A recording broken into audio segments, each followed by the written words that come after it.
Now, from the Action 4 studios, Sports Director Clay Williams and Joe Bowling bring you the best in Valley High School football from the week past and for the week ahead. Highlights, analysis, and predictions from all across the Valley. It's time for Sunday Sports Extra.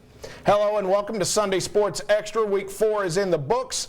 Week 5 is coming up this week. Hard to believe, but we're already here at Week 5. I'm Action 4 Sports Director Clay Williams. With me, Action 4 Sports reporter Joe Bowling, and our special guest this week, Stephen Ryan from the Valley Morning Star. Thanks for joining us. Hey, thanks for having me on, Clay. Really appreciate it. Absolutely. We're happy to have you here and happy to have you talk about one of the biggest games of the weekend, and that would be Port Isabel hosting a fellow unbeaten and a fellow 3A team in Liguria. The Liguria Gators came in looking good after going 4-0 to start the year, but Port Isabel just too much almost from the outset. How are you going to stop a guy like Miguel Ramirez from going over the middle? That guy's huge. Isaiah Martinez with the touchdown pass there, but Blanca is one of the best quarterbacks in the Valley as well. He takes it in to give the Gators a chance, but too much from Port Isabel. They stay unbeaten on this one as the defense getting it done. Isaiah went in for another touchdown of his own, and Port Isabel wins it 20-7. Afterwards, Coach Stumbaugh not pleased with the offensive effort, but pleased with everything else. Well, we knew it was going to be tough. You know, we're going to do what we do, and they're going to do what they do. We didn't execute very well on offense, but some of that goes to them. You know, they did a great job, and our kids, rose to the occasion. So we knew it was going to be tough, and we knew it was going to be a four-quarter dogfight, and that's what we prepared for. All right, Port Isabel stays unbeaten, the 9th-ranked team in the state, and according to the AP 3A polls. Stephen, they didn't get it done offensively, only 20 points, but that Seawall defense looked pretty good again. Oh, yeah, they're very stout defensively, especially on the front seven. They got two great defensive ends coming off the end in Miguel Ramirez and Jacques Guillat, and then they got Esteban Monteongo at linebacker cleaning all of it up if they can get past that front line. And, in this game, they did a really good job at shutting down Penna Blanca's run game. Penna Blanca was the #1 rusher in all of 3A teams in the Valley coming in this game. Port Isabel, you could tell that was their game plan. They keyed on him, made sure that Penna Blanca wasn't going to beat him with the legs. He was going to beat him with the arm, or some of the other guys were going to do some stuff. They were going to let Camarillo and Trialis get their stuff, but they weren't going to let Penna Blanca get his. He was held to 20 yards, and they got the win. Defense showed up. And that's what's going to be the difference for Port Isabel if they want to go as far as they want to go in the playoffs, and that's 6 deep, by the way. The Seawall defense only allowed 192 total yards, only 8 first downs. They forced 2 turnovers. That's playoff football for Tarpons. Well, I'll tell you what, and they're checking things off that's on the list of things to do. They got past that spread offense a week ago. This week they win against the run. A good running team, shut that down. Yeah, check off the things you need to do and get ready for that big run. It's coming. Yeah, it is coming, but another team looking to make a long run in the playoffs. The Raymondville Bearcats feel really good about their team this year, and why not? They have big comebacks in their pockets, it seems like, every single week. Last week it was against Sinton. This past Friday it was against Rio Hondo. Raymondville was down 30-7. They scored 34 unanswered points to win 41-30.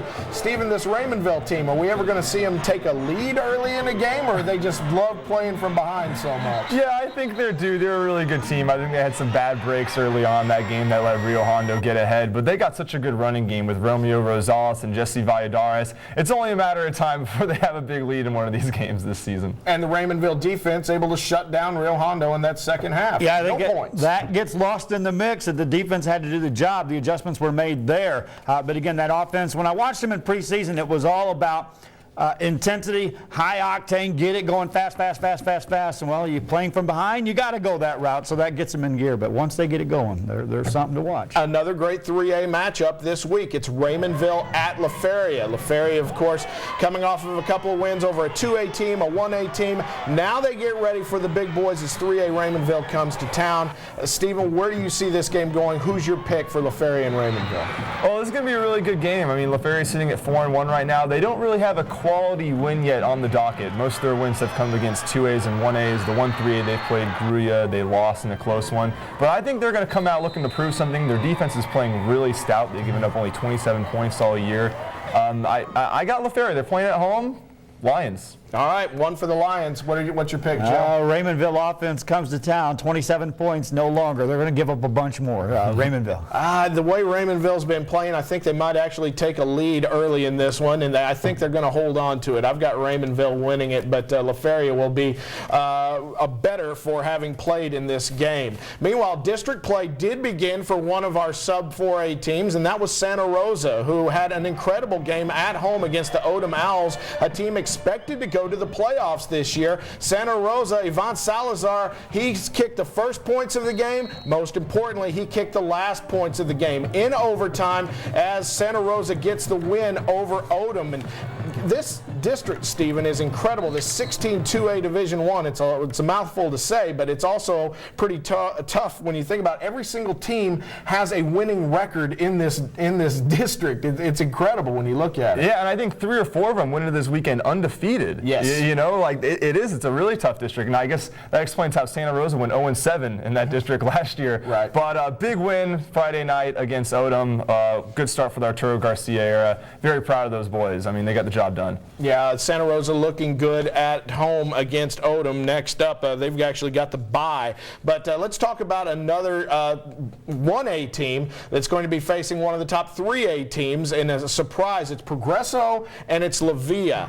And I'm interested in your thoughts on this one, Stephen. Progresso has won 3 straight games. Yes, they've been against smaller opponents. Donna North, not even technically a varsity team. La Villa, everybody thought that they were going to take some time to get used to Joe Salinas' new offense. Where do you see this game going, and who do you see winning this one? I mean, yeah, you look at Progresso and those wins, they're not of that quality. Even the win against Lyford, that was a really rainy, wet, muggy day, and it really hampered Lyford's offense in that game. I hate to say it, but I think in a better conditions, the Bulldogs probably would have pulled that one out. And yeah, you look at La Villa, you know, not only did they have to learn the offense, but they had to learn the defense. Yeah. Joe Salinas brought in this new complicated defense. He apparently got it from some New York Jets coach at the Toulouse Midway last year. Yeah. So I, talked to the defensive players. They were saying, last year we only had 4 or 5 calls. This year we got a lot more. So they're starting to learn that defense. And I think they're gonna win this game. They're hitting their stride right now on both sides of the ball. And yeah. All right, so it's all red matchup. What do you see there, Joe? Well, I see La Villa continuing to get better and better each week. I don't think it'll be close. Progresso's playing better, but not this good. Yeah, I'll make it 4 straight for Progresso, and they haven't won 4 straight in about 20 years.